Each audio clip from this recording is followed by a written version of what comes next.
తెలుగు సినీ సింహాసనాన్ని అధిష్ఠించి పద్మాలయ స్టూడియోస్ని స్థాపించి సాహసానికి మారుపేరుగా నిలిచి చరిత్ర సృష్టించిన సూపర్ స్టార్ కృష్ణ గారితో అగ్నిపర్వతం సినిమా నిర్మించి ప్రేక్షకుల హృదయాల్లో జమదగ్నిగా ఆయన స్థానాన్ని పదిలపరిచినటువంటి అగ్ర నిర్మాత అశ్విని దత్ గారు నటశేఖర కృష్ణ గారి వారసుడు ప్రిన్స్ మహేష్ బాబును రాజకుమారుడు సినిమాతో చిత్రసీమకు పరిచయం చేసి సూపర్ స్టార్గా ఆయన ఎదుగుదలకు పునాది వేసింది వైజయంతి మూవీస్ అధినేత అశ్విని దత్ గారు.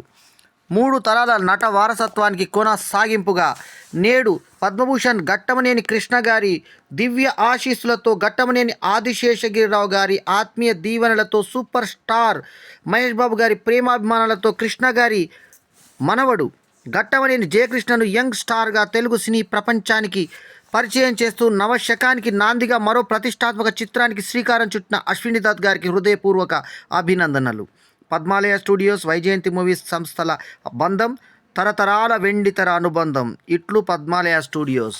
ఈ వీడియో కనుక మీకు నచ్చితే లైక్ చేయండి, కామెంట్ చేయండి, షేర్ చేయండి. మా ఛానల్కు తప్పకుండా సబ్స్క్రైబ్ చేయండి. ఎల్లప్పుడూ మీ ఆదరాభిమానాలు ఆశించే మీ ఆల్రౌండర్ స్టార్ బల్లెం వేణుమాధవ్. నమస్తే, జై హింద్.